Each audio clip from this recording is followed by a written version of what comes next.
अब हम question number 6 करते हैं।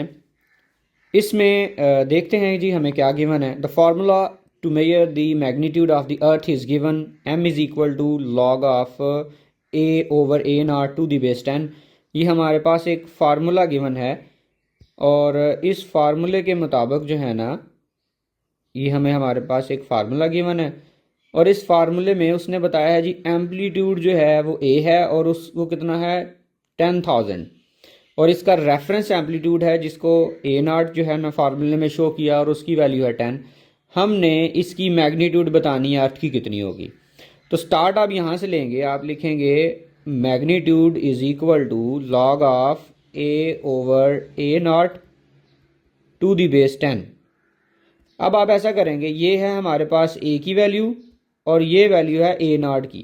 तो इस फार्मूले में आप पुट कर देंगे, ए की वैल्यू पुट करेंगे 10,000 और ए नाट की वैल्यू पुट करेंगे वो हमारे पास है 10।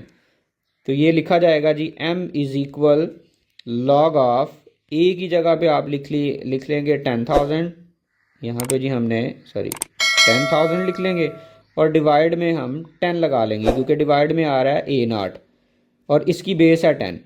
फिर ये जो 10 है ये इससे कैंसिल होगा तो 10 1s are 10, 10 1s are 10 और आगे ये जीरोज आ जाएंगे, 30 आंसर आ जाएगा। मतलब m is equal to log of 1000 to the base 10। अब यहाँ पे बेस 10 है और ये भी 10 के एक्सपोनेंट में लिखा जा सकता है, इसलिए हम 1000 को लिखेंगे 10 टू दी पावर 3 और यहाँ पे बेस इसकी है 10। फिर आप अगर देखें तो ये एक्सपोनेंट लॉ के मुताबिक ये शुरू में लिखा जाएगा, ये लिखा जाना है 3 log of 10 to the base 10।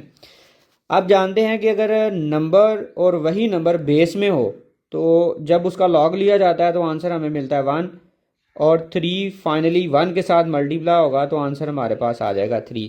तो इस रेफरेंस एम्पलीट्यूड और वैसे सिंपल जो एम्पलीट्यूड है इस वैल्यू के लिए हमारे पास जो इसकी मैग्नीट्यूड आएगी वो 3 आएगी। इस क्वेश्चन में इंटरेस्टिंग बात यह है कि आप जानते हैं कि जब जलजिला आता है ना तो पता है वो सम टाइम हमें वैल्यू बताई जाती है कि जी इतने पॉइंट का जलजिला आया, 6 पॉइंट का आया, 3 पॉइंट का आया, 4 पॉइंट।